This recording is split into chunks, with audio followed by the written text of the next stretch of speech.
America, Iran யுத்தத்துல யாரு ஜெயிச்சா அப்படின்னு குழப்புற அளவுக்கு பிளேயர்களே ஸ்டேட்மெண்ட் விடுறாரு. அதாவது ஈரானோட ஆதரவாளர்கள்ட்ட கேட்டா, அடி நாங்க உரிச்சுப்புட்டோம் அப்படின்றுவார்கள். அமெரிக்கா கிட்ட கேட்டா, டேய் சுப்ரீம் லீடரே தொட்டு தூக்கிட்டோம்டா அப்படிம்பாங்க.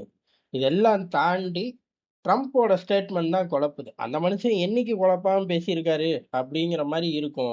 இருந்தாலும் அவர் திடீர்னு வந்து ஈரான்ல ஆட்சி மாற்றத்துக்குலாம் நாங்க ட்ரை பண்ணலையே அப்படின்ட்டாரு. அவனுங்களோட மிசைல் கெப்பாசிட்டிய குறைக்கணும்.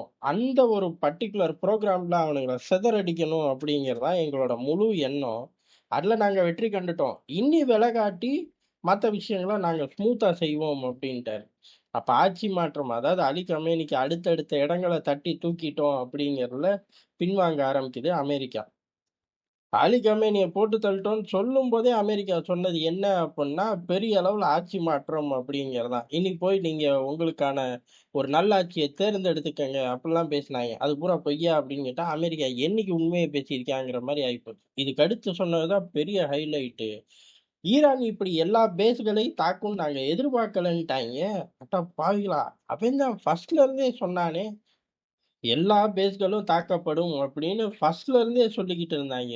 அதே போல அடுத்த விஷயத்த அமெரிக்கா சொல்றதுக்கு முன்னாடி இந்த பக்கத்துல இருந்து முந்திக்கிட்டாங்க. யாரு? துபாய், சவுதி, கத்தார் போன்ற நாடுகள் எல்லாரும் முந்திக்கிட்டார்கள். என்ன அப்படின்னா, அமெரிக்கா இஸ்ரேல மட்டும் தான் காப்பாத்துது. எங்கள காப்பாத்தவே மாட்டேங்குது. நாங்களா தான் தடுத்துக்கிட்டு திரிய வேண்டியதா இருக்கு அப்படின்ட்டாங்க. இப்பயாச்சும் உண்மை புரிஞ்சுச்சு. அமெரிக்கா இஸ்ரேலையும் பெருசா காப்பாத்துறது இல்ல. இஸ்ரேலே அவன காப்பாத்திக்கிற லெவலுக்கு வளர்ந்து நிக்கிறான். அமெரிக்காவோட ஃபண்ட் உள்ள பம்ப் ஆகுது. இத தாண்டி அமெரிக்கா போய் காப்பாத்துனான் அப்படிங்கிறது வரலாறே கிடையாது. அவனுக்கு அப்படி ஒரு பழக்கமே கிடையாது.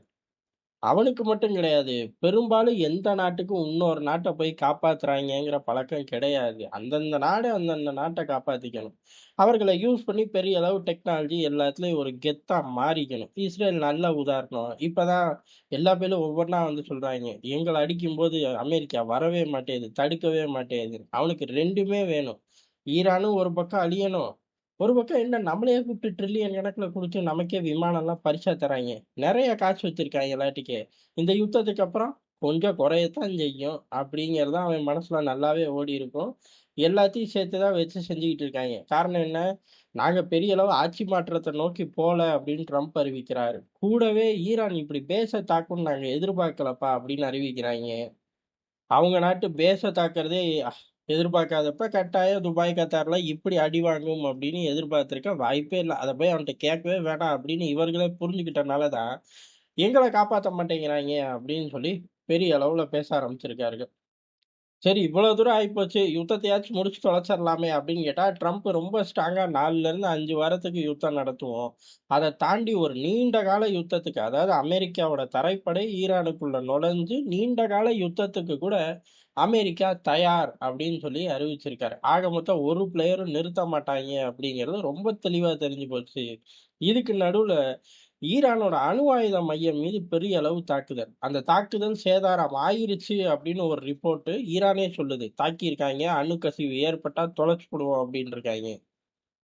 அதே மாரி இன்டர்நேஷனல் வாட்ச் டாக் எங்கள உள்ள விட்டா தானே நாங்க பார்க்க முடியும். மெட்டீரியல் இருக்கா? இல்லையா? உடைஞ்சிருக்கா? உடையலையா? அப்படின்ட்டாய்ங்க. உன்னைய உள்ள விட்டு மேற்கொண்டு தாக்கவாடா? அப்படிங்கிற மாரி ஈரான் அதுக்கு பதிலே சொல்லல. ஆனா இப்ப அணு ஆயுத மையம் மீது பெரிய அளவு தாக்குதல். அமெரிக்கா தன்னோட குண்டுவீச்சு விமானத்த உள்ள கொண்டு போயிட்டு வந்திருக்கு. ஆனா இவ்வளவு கலவரங்கள் நடந்துகிட்டு இருக்கும்போதும், ரொம்ப ஸ்மூத்தா அடுத்த சுப்ரீம் கமாண்டர நோக்கி போக்கூடிய அந்த பணிகள் தொடர்ந்துகிட்டே தான் இருக்கு. அதுல பெரிய அளவு இவர்களால எந்த டிஸ்டர்பன்ஸையும் இதுவரை உருவாக்க முடியல. அதனால தான் ஆட்சி மாற்றத்துல இருந்து விலகி, அப்படியே இந்த பக்கம் ரூட் எடுக்கிறார்கள். எப்படின்னு? மிசைல் புரோகிராம குறைக்கிறது தான் டார்கெட்டு. அதுல நாங்க வெற்றி கண்டுட்டோம் அப்படின்னு. இதுவும் ஒரு பொய் தான். காரணம் மிசைல் புரோகிராம குறைக்கணும் அப்படின்னா, அங்க இருந்து லான்ச் பேட தட்டி தூக்கணும்.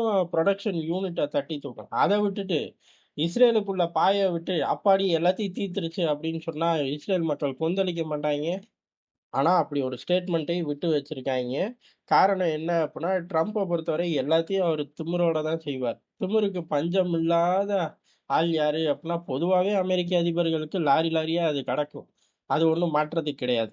எல்லா அதிபர்களும் எங்கேயோ ஒரு யுத்தத்த போட்டிருப்பாய்ங்க. யுத்தம் போடாத அமெரிக்க அதிபர் அப்படின்னு தேடினோம்னா, தேடுங்க, தேடுங்க. தேடிக்கிட்டே இருங்கன்றுவாய்ங்க சிம்பிளா. எல்லாருமே எங்கேயாச்சும் ஒரு யுத்தம் போடுவாய்ங்க. அந்த அளவுக்கு அவர்களுக்கான வலிமை இருக்கு, திமிரு இருக்கு. இப்படி யார்ட்ட போய் கேட்கிறோமோ அத பொறுத்து பதில் வரும். அதுல ட்ரம்ப் கொஞ்சம் ஜாஸ்தி. ஏன் அப்படின்னா, இதோ பாருங்க, உள்ளுக்குள்ள போம்போது என்ன சொன்னாரு? பெரிய அளவு ஆட்சி மாற்றத்த கொண்டு வரேன்னாரு. இப்ப ஆட்சி மாற்றத்த கொண்டு வந்தியாயான்னு கேட்டா, நான் மிசைல குறைக்க தானே உள்ள போனேன்னாரு. சரி, மிசைல் யூனிட்ட உடைச்சாரா அப்படின்னு கேட்டா, அதெல்லாம் ஒண்ணும் இல்ல. மிசைல் பாய்ஞ்சுச்சுல, அப்ப தீர்ந்திருக்கும்ல ஆட்டோமேட்டிக்கா அப்படிங்கிற மாரி ஸ்டேட்மெண்ட் சொல்ல ஆரம்பிக்கிறாரு. ட்ரம்ப்போட ஃபர்ஸ்ட் டெர்ம்லயே அவர் ஈரான் யுத்தத்த தான் விரும்பினாரு. ஈரான் யுத்தத்த போடணும், அடுத்து சீனாவ நோக்கி போணும்னு. ஆனா எல்லாரும் நெனச்ச மாரி போறதில்லைல்ல. அது அமெரிக்க அதிபர்னா மட்டும் விதிவிலக்கா வருமா? அப்படிங்கிற மாரி 2ண்ட் டெர்ம்ல தான் அந்த வாய்ப்பு கிடைக்குது. 2ண்ட் டெர்ம் இறுதியில தான் கிடைக்குது. இனி என்னத்த இந்த ஆள் சீனாவ நோக்கி போனாரு? 3ர்ட் டெர்ம் ஏதோ அடம் பிடிச்சு வந்து சீனாவ நோக்கி போனா தான் உண்டு. ஆனா தன்னோட ஃபர்ஸ்ட் டெர்ம் ஆசைய 2ண்ட் டெர்ம்ல தீர்த்துக்கிட்டார். ஈரான் மீது ஒரு மிகப்பெரிய படையெடுப்பு. அவரு படையெடுக்க தரைப்படை நகரவும் தயாரா தான் இருக்கார். ஆ 5 வாரங்கள் அப்படின்னு டைம் சொல்லியிருக்கார். இந்த 5 வாரங்களுக்கு அப்புறமா, இல்ல இவர்கள பொறுத்தவரை ஒரு ஸ்டேட்மெண்ட் விட்டுட்டு, அத ஒரு திசை திருப்பலா எடுத்துக்கிட்டு டக்குனு தரைப்படைய உள்ள கொண்டு போலாம். ஆனா தரைப்படை போய் ஜெயிக்க முடியுமா? அப்படின்னு கேட்டா, இன்னமும் முடியாது அப்படிங்கிற சூழ்நிலை தான் ஈரானுக்குள்ள இருக்கு. இருந்தாலும் அமெரிக்கா, ஈரான் விஷயத்துல முழு வெற்றியா அப்படின்னு கேட்டா, கமேனிய தொட்ட வரைக்கும் வெற்றி. அதுக்கப்புறம் நடக்கிற எதுலயும் பெரிய அளவு வெற்றின்னு சொல்ல முடியாத ரேஞ்சுல தான் இந்த யுத்தம் நிக்குது அப்படிங்கிறது இன்னைக்கு நிலைமை, இந்த நிமிடத்தோட நிலைமை. ஏன்னா டக்குனு ஆட்டத்த மாத்தி விட்டுருவாய்ங்க. திடீர்னு அடுத்தடுத்து ஒரு பெரும் தாக்குதல்ல, அடுத்து சுப்ரீம் லீடர் வரிசையில இருக்கக்கூடிய 3, 4 பேருக்கு டிக்கெட்ட கிழிச்சு குடுத்தாலும் சரி, இப்ப பெரிய அளவு ஆயுத பலத்த ஈரானால இன்கிரீஸ் பண்ண முடியுமா அப்படின்னு தெரியல. அதுக்கு ரஷ்யாவோட உதவி வேணும், சீனாவோட உதவி வேணும். 2 பிளேயர்களும் குடுக்கக்கூடிய சப்போர்ட்ல தான் அந்த பவர் இன்கிரீஸ் ஆகும். அதுக்கடுத்து இப்போ ஒவ்வொரு ரீஜனல் பிளேயரா சொல்ல ஆரம்பிச்சிருக்கார்கள். அது என்ன அப்புட்ன்னா, இப்போதைக்கு கத்தார், சவுதி போன்ற நாடுகள், எங்க மீது நடந்த தாக்குதல், அதாவது ஈரான் நடத்தின தாக்குதலுக்கு நாங்க பதில் சொல்லியே தீருவோம் அப்படின்ட்டார்கள். கத்தார பொறுத்தவரை இஸ்ரேல் ஒரு தாக்குதல் நடத்துச்சு. உள்ள போய் ஹமாஸோட ஆட்கள தட்டி தூக்குறேன் அப்படின்னு ஒரு மிசைல் தாக்குதல் நடத்தினார்கள். ஹமாஸ் தளபதி அதுல தப்பிக்க, கத்தாரோட அதிகாரி தான் மாட்டிக்கிட்டார். அதுக்கு நாங்க பழி தீர்த்தே ஆவோம். பதில் சொல்லியே ஆகணும் அப்டின்னார்கள். கடைசில வெள்ளை மாளிகையில பெஞ்சமின் நெதன்யாஹுவ உட்கார வச்சு ஃபோன் போட்டு சாரி கேளு அப்படின்னு ட்ரம்ப் முடிச்சு வைக்கவும், பெரிய அளவுல ஓகே அப்டின்ட்டாருங்க. இஸ்ரேலுக்கே அதான்.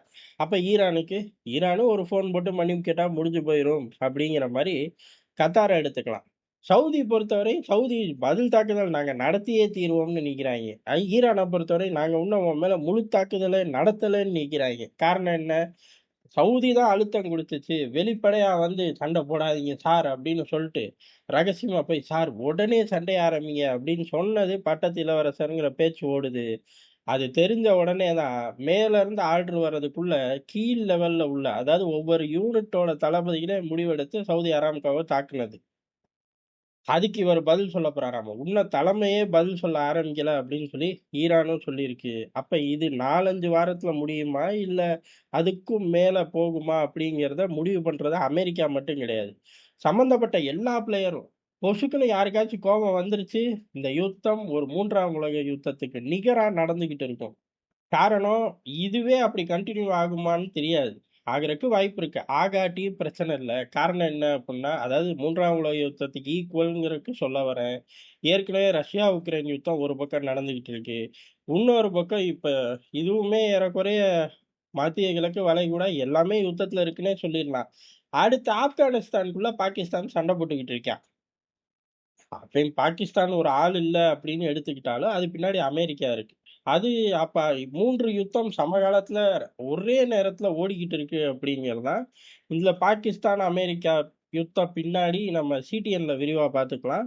இப்போதைக்கு கரண்ட்ல 3 யுத்தங்கள் நடந்துகிட்டு இருக்கு.